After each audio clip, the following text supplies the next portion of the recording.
a todos, bienvenidos a nuestro episodio número 5 del podcast Okazumi, Libros y Tatuajes. Hola Adri, ¿qué tenemos para hoy?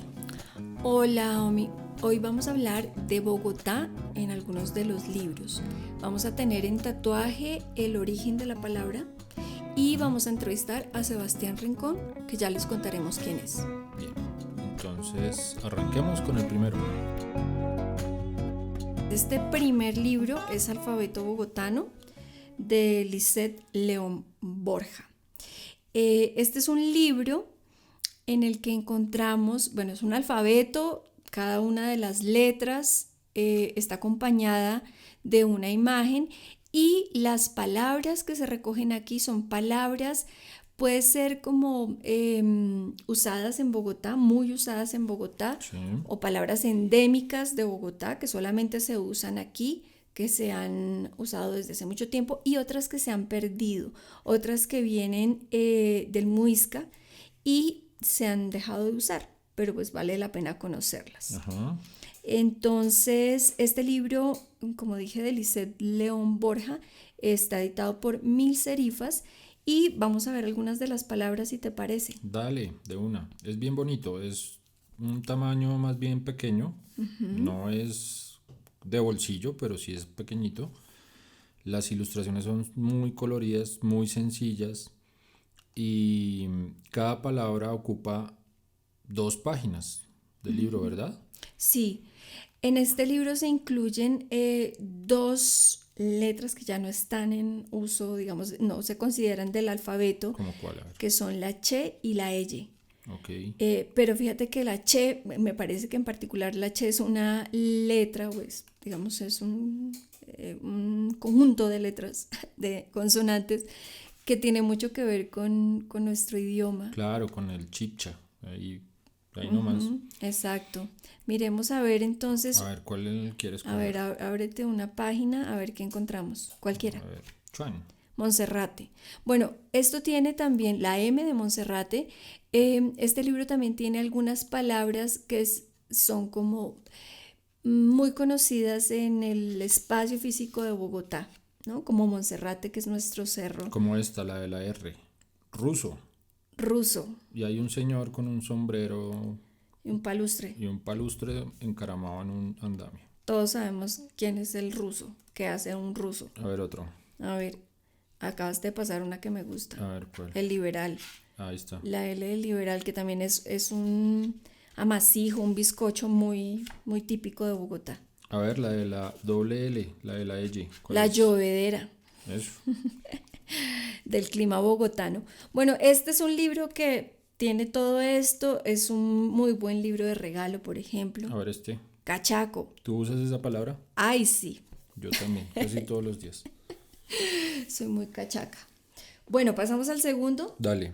Repetimos autora y editorial también. Esto también es de Mil Serifas, se llama Fachadas Bogotanas y es de Lisette León Borja nuevamente. Esta es la segunda edición, es una edición aumentada de la primera, obviamente.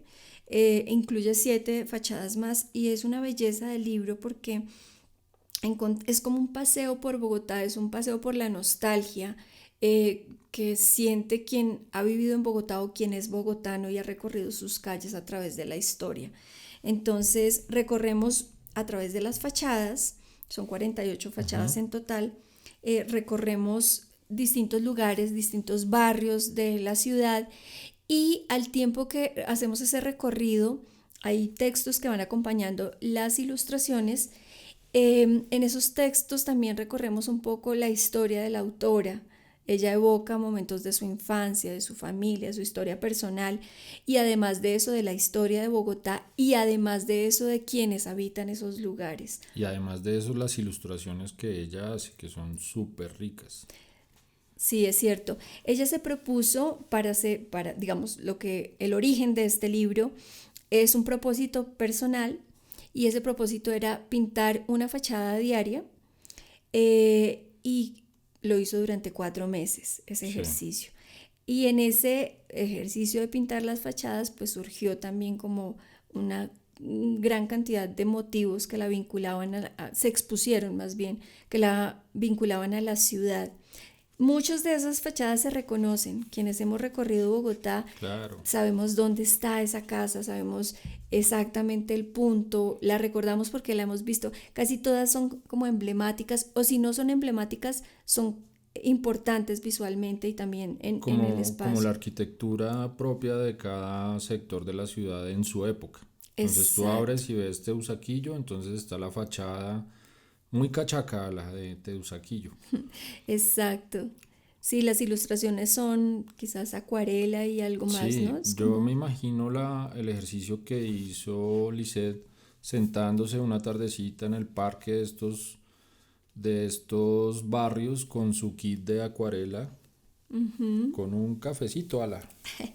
sí, estamos muy cachacos. Fíjate que lo que hace ella es un ejercicio de observación de la ciudad, ¿no? De Ujú. detenerse a ver la ciudad. Estos dos son un regalo maravilloso para aquellos que sufren de nostalgia De nostalgia y además que tienen algún vínculo con con Bogotá, Bogotá, sí. ¿no?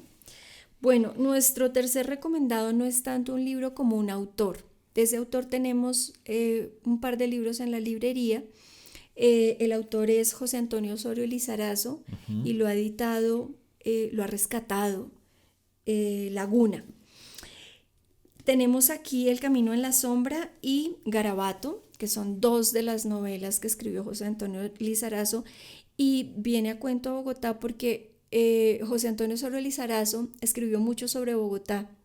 Él nació a principios del siglo XX, en 1900, y su obra, que es más bien extensa y muy diversa, tiene mucho que ver con Bogotá. Él estaba muy atento y quería contar Bogotá, la Bogotá de los primeros 30 años del siglo XX, que es una Bogotá en crecimiento, que es una Bogotá que apenas está empezando a convertirse en una gran ciudad y que tiene mucho que ver este hecho con toda la migración que hay del campo a la ciudad a partir de la guerra de los 1000 días, de las guerras de final del siglo XIX, pues todo esto genera un gran movimiento en la ciudad y José Antonio Osorio Lizarazo se detiene a observar qué está pasando con la ciudad. Sus historias tienen que ver con estos personajes. Estos dos ejemplos, El Camino en la Sombra y Garabato, tienen que ver con eso, pero casi que todas sus novelas relatan esa Bogotá. Incluso tiene una obra que se llama El Día del Odio, sobre Jorge Eliezer Gaitán, sobre el Bogotazo. Es un autor muy desconocido, pero muy importante en la literatura bogotana y en la literatura colombiana, que afortunadamente Laguna ha decidido reeditar. Es una cosa para celebrar. Entonces tenemos estos dos libros. Ok, estas novelas son policíacas, de romance, ficción. No, fíjate que se centran mucho en la realidad, ¿no? Tienen una, como su búsqueda es hacia la realidad, hacia retratar. Fíjate que tiene mucho que ver de pronto con el naturalismo, tiene mucho que ver con, no sé si el costumbrismo, más bien con el naturalismo. Y, y pretenden ser una copia fiel de lo que está pasando en la ciudad. Son historias duras porque casi todos los personajes están metidos en un mundo de miseria, de abandono, generalmente, bueno, pasa en estas dos novelas, Garabato es el mote, el apodo del personaje, y en El Camino en la Sombra el personaje principal es una niña que dejan en la puerta de una casa y que la familia adopta, pero adopta bajo la condición de la servidumbre. Ujú. Entonces estos personajes son siempre muy miserables, tienen que lucharla mucho y no siempre salen adelante. Son historias difíciles, pero son las historias de la miseria de una Bogotá que está viviendo una realidad dura después de la migración, en ese momento de la migración. Entonces vale la pena. José Antonio Osorio Lizarazo escribió una de las primeras novelas de ciencia ficción, que también la tenemos en la librería, no tiene que ver con Bogotá, se llama Barranquiña. Eh, Barranquilla. Barranquilla. Bueno, vale la pena muchísimo leer a este autor. Hace Listo, falta leerlo si uno es bogotano y uno quiere conocer la literatura hecha en Bogotá. súper. Buena recomendación. Listo, entonces nos vamos con la novedad. Sí, Bueno, la novedad para hoy es un libro que nos llegó que se llama Bogotálogo 3.0, Usos, desusos y abusos del español hablado en Bogotá, de Andrés Ospina. Cuéntanos la historia de este libro, Adri. Bueno, este libro no es novedad porque sea nuevo, de hecho tiene muchos años ya, pero nos ha llegado esta última edición que es del 2016, tampoco es muy reciente, y es novedad porque recién nos llega a la librería y celebramos esos libros que no conocíamos y que son nuevos para nosotros. Es un diccionario, digamos, es una reunión de palabras de Bogotá que usamos los bogotanos o quienes viven en Bogotá. Nosotros ya no vivimos allá, pero estamos muy cerca. Y algunas rescatadas del olvido, palabras que ya no se usan o frases, no son solo palabras, sino también expresiones que ya no se usan. Y este libro fue ganador de la convocatoria de Ciudad de Patrimonio en el 2010. Es una convocatoria que se hace desde el Instituto Distrital de Patrimonio y Cultura y ha sido tan exitoso y ha sido tan demandado, tan pedido por los lectores que se han hecho varias ediciones. Esta, como decía antes, es del 2016. La hace Andrés Ospina y es además un trabajo que se sigue enriqueciendo como cualquier trabajo con el lenguaje, ¿no? Porque el lenguaje todo el tiempo está llenando, se está enriqueciendo, se está mutando, se está adaptando y eso mismo pasa con este libro.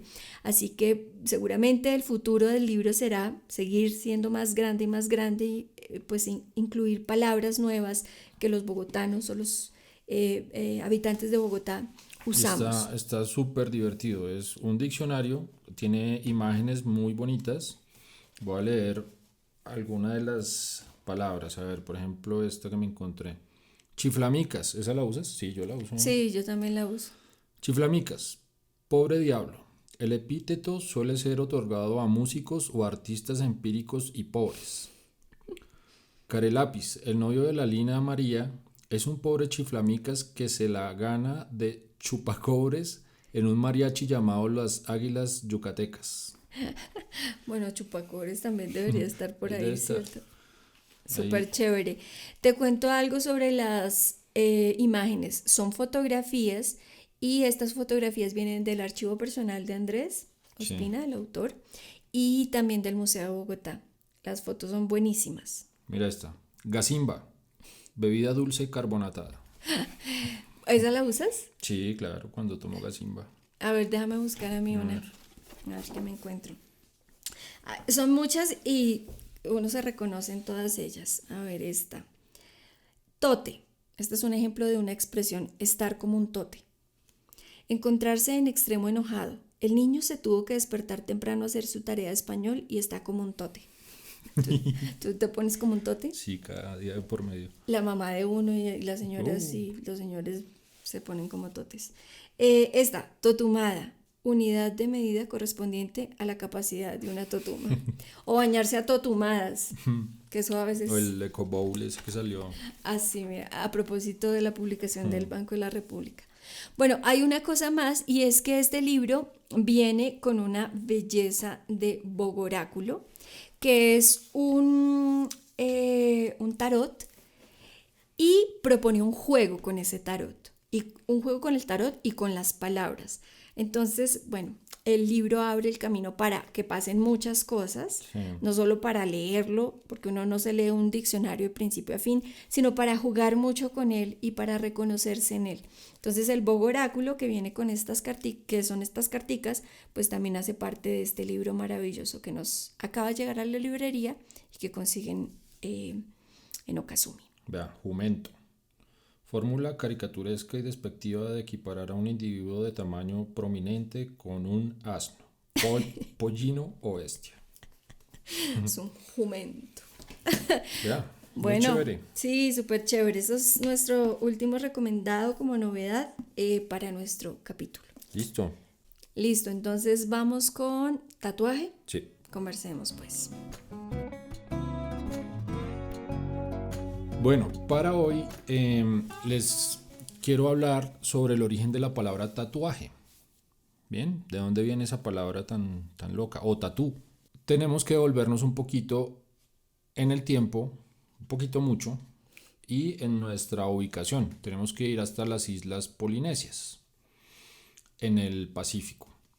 Resulta que en estas islas, y esta es como una leyenda que existe allá en su cultura de cómo apareció el tatuaje. El tatuaje allá es muy común y está muy arraigado en su cultura. Y les voy a hablar sobre una leyenda que tienen en su cosmogonía.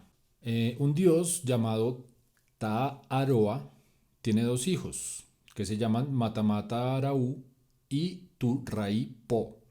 Estos dos chicos querían como agradarle a una chica. Siendo niña, ella estaba prisionera por los dioses. Y estos dos chicos, para agradarle y como para levantársela, entre comillas, decidieron tatuarse la piel. Cuando la niña se convierte en joven, en reina, el deseo por ella también tatuarse le permite liberarse de esa prisión. Y se va con los manes y se tatúa también. ¿Sí? Se pinta la piel. Bueno, esto es como una leyenda muy rápida contada. Y el origen de esta palabra, hay muchas como especulaciones de dónde viene esa palabra. En el idioma tahitiano, ta-atua significa golpear, ¿sí? Pero la raíz, o sea, si separas esas dos palabritas, ta literalmente significa dibujo escrito en la piel y atua significa espíritu. ¿Sí? Como ves, esto está muy ligado y muy arraigado en su cultura, de muy adentro. En otra investigación encontré que la palabra tatau, su traducción literal es aquello en lo más profundo del hombre. O sea, tiene que ver mucho con la espiritualidad, la técnica del tatuaje. Y otra es la palabra tautao, que aparte del significado de golpear, es el sonido que producen las dos varitas con que se tatúan en esta zona, o se tatuaban, todavía lo hacen, pero no es tan común, que son dos varitas donde tú las golpeas y ese sonido repetitivo, tau, tau, tau, tau, dio origen a este sonido, a esta palabra. A finales del siglo XVIII llega un marino británico, el capitán James Cook, que el man era cartógrafo y bueno, llegó con su flota de marinos a estas islas polinesias. Él fue el primero que llegó a las costas australianas, a Nueva Zelanda, y su tripulación entró en contacto con esta costumbre de tatuarse la piel, de pintarse la piel. Pues ellos, al escuchar estos fonemas, la adoptaron en su idioma, a lo que hoy conocemos como tatú. De hecho, James Cook muere en Hawái, que es un sitio tradicionalmente de tatuajes tradicionales gringos. Sailor Jerry tuvo allí su estudio de tatuajes, donde perfeccionó y popularizó la técnica del tatuaje tradicional estadounidense. Por eso esos tatuajes viejos que vemos tienen mucho que ver con la temática de los marinos. Barcos, anclas, faros, sirenas, ¿sí?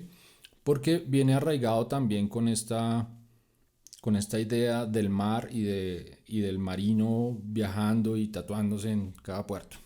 Ok. De allí viene esa palabra y bueno, y se transformó en varios idiomas. En español es tatuaje, en italiano es tatuaggio, pero todo conserva como esa misma ancla del idioma polinesio. Súper interesante. Me gusta como la acepción o la explicación que vincula escrito en el cuerpo y lo de adentro, ¿no? Sí. El espíritu. Como la combinación de esas dos cosas me parece que resumen bien lo que es un tatuaje. No, y es hermoso este tema como espiritual, donde el tatuaje es como una representación de mi alma visible en mi cuerpo. Eso es súper chévere, es muy, muy interesante. Bien. En próximos episodios les contaré otras cositas. Está bien. ¿Nos vamos con el invitado de hoy? Sí, vámonos con el invitado. Entonces tenemos hoy a Sebastián Rincón. Sebastián es músico, pero también estudió literatura, está terminando y está escribiendo guión. para medios audiovisuales. Nos pareció muy interesante saber cómo vive un joven que se mueve en la música y en la literatura en un municipio como Subachoque. Tiene muchas cosas que contarnos, entonces lo vamos a escuchar. Listo, vámonos con Sebastián. Bueno, hoy estamos con Sebastián Rincón. A Sebastián lo conocemos porque es cliente de nuestra librería, pero además porque es parte del club de lectura que tenemos en Okazumi. Y Sebastián es músico y además estudió literatura. Entonces vamos a conversar con él sobre lo que hace aquí en el municipio de Subachoque. Bienvenido, Sebastián. Gracias, Adriana, por la invitación. Vale, pues arranquemos un poco por donde siempre arrancamos, y es saber si eres de acá, si llegaste y por qué llegaste, si es así, a Subachoque. Bien, yo pues no nací en Subachoque, yo nací en Tabio y digamos mi vida ha sido como una especie de transcurrir entre diferentes pueblos de la sabana. Mi papá es guitarrista clásico y pues la mayoría de sus años de vida como las ha dedicado como profesor de música tradicional. Entonces él ha errado por diferentes pueblos, Tabio, donde nací, Tenjo, Chía, y pues en uno de esos, digamos, como viajes terminó siendo profesor de Subachoque de guitarra, y pues yo en ese momento tenía como 10, 12 años, y entonces desde ese momento nos vinimos toda la familia a vivir acá, y pues desde ese tiempo he estado viviendo acá, así como 15 años más o menos. Un montón. Sí. Bueno, cuéntanos un poquito de lo que haces tú acá en el municipio. Ya anticipé que eres músico y que además estudiaste literatura. Cuéntanos qué haces acá. Sí, yo acá tengo una escuela de violín. Enseño violín desde todas las edades, desde los 3 años hasta los más grandes, aunque me especializo en los niños, pues menores como de 18 años. Trato de enseñarles, trato de que sea una educación rigurosa, porque el violín es un instrumento muy complicado, y trato de que tengan como el privilegio de poder en el futuro continuar con estudios de violín. El violín tiene 500 años de vida más o menos, es un instrumento muy complejo, hay muchísimos métodos, lograr afinación es increíblemente difícil, lograr el vibrato es muchísimo más difícil. Entonces pues yo trato de dejar como una rigurosidad en las clases con los niños y que pues vayan progresando significativamente. Ese es como mi trabajo como músico aquí en Subachoque, un trabajo como Sebas, formador. ¿tus alumnos son todos de Subachoque o tienes alumnos en otros sitios? Sí, también pues como de Tabio, del Rosal, de Matepiedra. A veces hay unos de Bogotá que vienen y se entusiasman pues con la avenida, que tienen como una finca por acá, entonces toman las clases los fines de semana. Súper. Sí, es más o menos. Entonces sí, como que tengo un amplio espectro desde pues niños que vienen del campo, de familias campesinas, otros que vienen como de la ciudad. Entonces pues ahí tengo como un encuentro en la clase, un encuentro intercultural que digamos me gusta bastante. ¿Y tus estudiantes son exclusivamente niños? La mayoría, pero también hay adultos. ¿Ah, sí? Sí, aunque digamos los adultos tienen siempre un problema para empezar el violín, porque pues sus manos, las muñecas, los codos, los hombros están mucho más rígidos, entonces les cuesta muchísimo más, y el violín es un instrumento que demora mucho tiempo para que se consiga un buen sonido. Entonces los adultos, como tienen muy poca, digamos, tienen grandes expectativas. Ajá. Y a veces se frustran muy rápido, entonces no consiguen aprender la cantidad de años que se necesitan para que el violín les suene bien. Entonces por lo general los adultos que entran tienden a retirarse al cabo como de 3 años. Claro. Sí, pero de todas formas hay unos que pues le han encontrado el gusto y pues continúan. Claro. Pero el público es sobre todo infantil. Ok, entonces debe tener alta tolerancia a la frustración. Sí. Cuando uno es adulto y quiere aprender. Exactamente, sí, exactamente. Súper, bueno, y está como esta otra faceta tuya que es la literatura, la literaria. Cuéntanos un poquito de eso. Sí, bueno, a mí pues la literatura he leído desde pequeño, aunque creo que debí haber aprovechado mucho más el tiempo estando pequeño y leer muchísimo más, ha sido como una pasión. Estudié literatura y me especialicé en guión literario para audiovisual. Entonces, en este momento, pues terminé mi tesis que fue una historia sobre un escultor que estafa a un narcotraficante con un jarrón falso que hizo pasar por un jarrón de la dinastía Cheng Su, pero que en realidad fue construido con arcilla de ráquira. Y esta historia, digamos, como este escultor existió, digamos, es una historia de la vida real, existió y estafó a Pablo Escobar. Cuando Pablo Escobar lo descubrió, pues lo asesinó.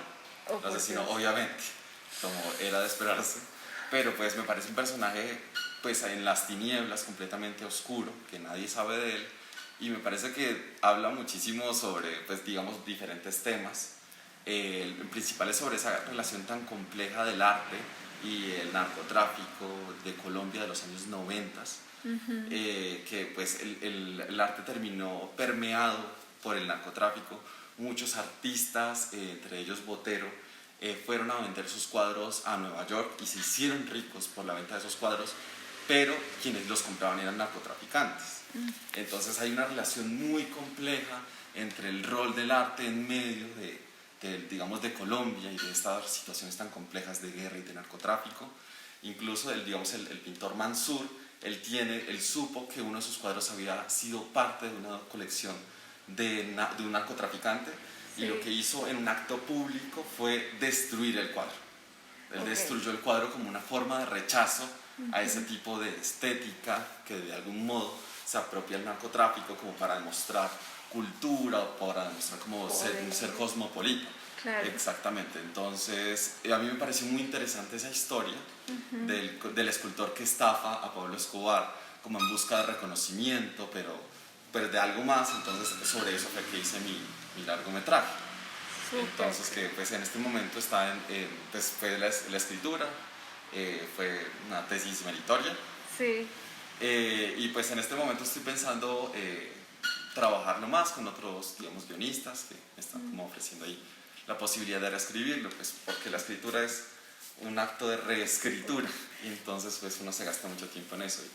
Y, digamos, alterno mi vida entre pues practicar violín, ser profesor de violín y la escritura. Súper, súper interesante. Sebas, ¿dónde te podemos contactar si quiero aprender a tocar el violín? O bueno, mandar a hacer el guión de mi... También. Yo tengo mi salón de clases, queda debajo de la notaría del pueblo, entonces ahí llega. Todo el mundo sabe dónde es. Sí. Sí. ¿Hay alguna red social o tienes algún tipo de...? No, mi número celular es algo, pues no sé, me ha funcionado así bastante bien y pues creo que por ahora continuaré así. Bueno, pues... si hay algún interesado, pues se contactan con nosotros también y los llevamos hasta la notaría. Eso, les hacemos el recorrido. Súper, bueno, gracias Sebastián por acompañarnos en este capítulo del podcast, y bueno, esperamos que ese guión se convierta en algún momento en un producto audiovisual que todos podamos conocer. Y bueno, los que quieran aprender violín ya saben que en Subachoque también se puede hacer eso. Muchas gracias. Bueno, ahí tuvimos a Sebastián Rincón, que fue nuestro invitado, y hasta aquí hemos llegado con nuestro episodio, ¿no? Sí, recuerden seguirnos en Instagram, Okazumi y Okazumi_piso librería, visitar nuestras páginas web okazumi.com, okazumilibrería.com, allí pueden comprar sus libros y agendar las citas de sus tatuajes. Eso fue todo por hoy, muchas gracias por escucharnos. Felices lecturas.